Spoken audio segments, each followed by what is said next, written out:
کوئی 10x10 تقریباً. وہاں میرے نبی کی ماں آرام کر رہی تھی. تو میں نے چاروں طرف دیکھا تو 2000 یعنی صرف 12 سال پہلے جنگل، ویرانہ، وحشت. 1400 سال پہلے یہاں کیا ہوگا. میں اللہ کی بے نیازی سے کانپ رہا تھا کہ میرے رب جس کی خاطر تو نے کائنات بنائی، یہاں اس جنگل میں اس پہ اتنا امتحان ڈالا، وہ بھی 6 سال کی عمر میں. باپ دیکھا نہیں، بہن کوئی نہیں، بھائی کوئی نہیں، خالہ کوئی نہیں، کوئی ساتھی کوئی نہیں. 3 دن بعد یہ موت آتی تو مکے میں آتی تو کئی سینے سے لگاتے. 3 دن پہلے یہ موت آتی تو مدینے میں آتی، کئی سینے سے لگاتے. مدینے سے بھی نکالا اور مکے سے بھی دور کیا، اور جنگل کے اندر صرف 25 سال کی عمر میں اما آمنہ رضی اللہ تعالیٰ عنہ پہ موت نے وار کیا. اور اللہ کے نبی گھبرا گئے. 6 سال کے بچے کو سمجھ میں نہیں آ رہا کہ یہ کیا ہو رہا ہے. حضرت آمنہ بول نہیں پا رہے. مجھے لگتا ہے غالباً ہارٹ اٹیک ہوا ہوگا. 3 افراد، والدہ، خادمہ ام ایمن اور میرے نبی. اور حضرت آمنہ یوں تڑپ رہی تھی، ایسے پہلو بدل رہی تھی، تڑپ رہی تھی، اور آپ سہمے ہوئے بیٹھے تھے اور سمجھ میں نہیں آ رہا تھا ہوا کیا ہے. پھر حضرت آمنہ نے آخر میں اپنے آپ کو، ہارٹ اٹیک میں بولا نہیں جاتا، مجھے ہوا تھا تو مجھے پتا ہے بولا نہیں جاتا. آخر بجھتی شمع بھڑکی کا بیٹا ہر زندہ نے مرنا ہے، ہر جوانی نے ڈھلنا ہے، اور لگتا ہے میرے جانے کا وقت آ چکا ہے. ولد تو طہرن، تو ایسا پاک ہے کہ تیرے ذریعے سے سارا عالم پاک ہوگا. اور شمع بجھی اور چھوٹا سا معصوم بچہ ماں کے سینے پر سر رکھ کے جو رویا ہے. کاش تم اس جگہ پہ ہوتے. اس خوبصورت ملک میں تم ابوا کو کیسے جانو، اور میں تمہیں کیسے بتاؤں. میں ہزاروں دفعہ یہ قصہ سنا چکا ہوں. مجھے ہر دفعہ رونا آتا ہے کہ میں وہاں اپنے آپ کو محسوس کرتا ہوں کہ ہائے، یہاں اس جگہ اتنا بڑا امتحان، اور صرف 6 برس کا. کون وہاں قبر بنانے آیا؟ کوئی گزرے ہوں گے، ویسے تو کسی کے بس میں نہیں وہاں قبر بنانا. جب پہاڑ سے نیچے اترے تو ہمارے نبی پھر بھاگے.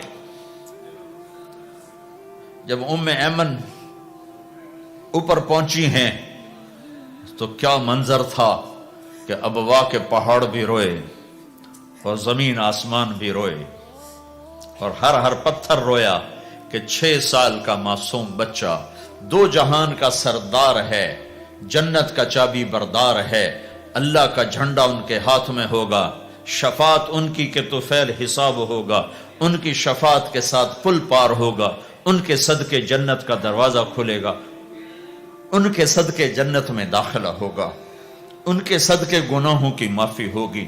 اور اتنی بڑی ہستی والضحی واللیل اذا سجا کا ٹائٹل لینے والا، وما ارسلناک الا کافۃ للناس بشیرا ونذیرا کا ٹائٹل لینے والا 6 سال کا بچہ. مجھے دیکھو،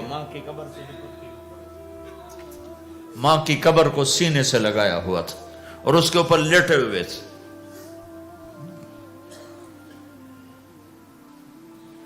جب حضرت ام ایمن پہنچی ہیں تو اللہ کے نبی کیا کہہ رہے تھے؟ اے میری ماں، تمہیں تو پتا ہے نا تیرے سوا میرا کوئی نہیں تھا، تو مجھے چھوڑ کے کہاں چلی گئی؟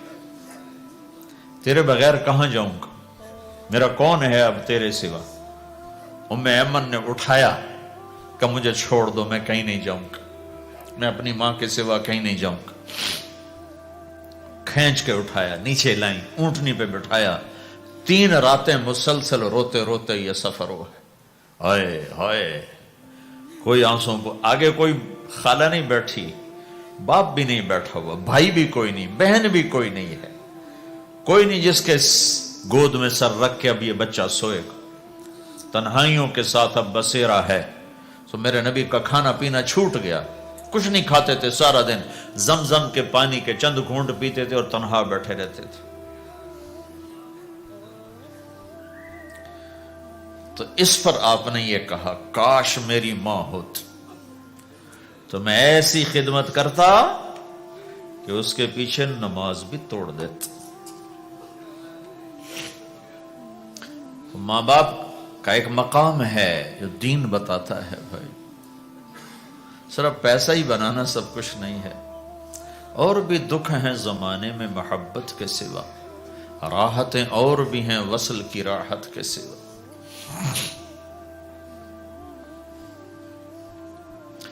ماں باپ کا ایک مقام ہے، ان کو مقام دو، لیکن ماں کی وجہ سے بیوی پہ ظلم نہ کرو،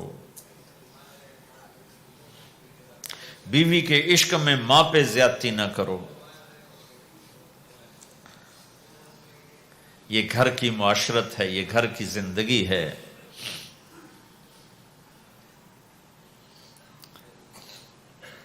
حضرت نعمان بن حارثہ بن نعمان، دو صحابہ کے بارے میں آتا ہے کہ جیسی انہوں نے ماں کی خدمت کی اور کسی نے نہیں کی، ایک حضرت عثمان، ایک حارثہ بن نعمان۔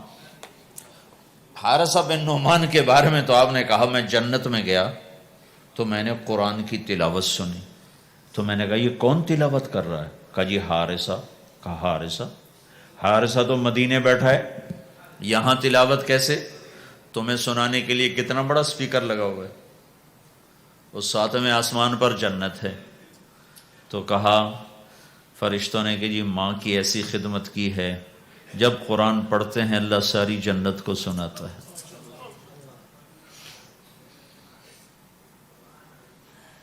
تو جن کے والدین یہاں ساتھ ہیں وہ انہیں غنیمت جانو، ان کی خدمت کرو۔ کبھی عرش پر، کبھی فرش پر، کبھی ان کے در، کبھی در بدر، غم عاشقی تیرا شکریہ میں کہاں کہاں سے گزر گیا، کبھی راستوں میں تنہا، کبھی ہوں ورود صحرا، میں جنوں کا ہم سفر ہوں، میرا کوئی گھر نہیں ہے۔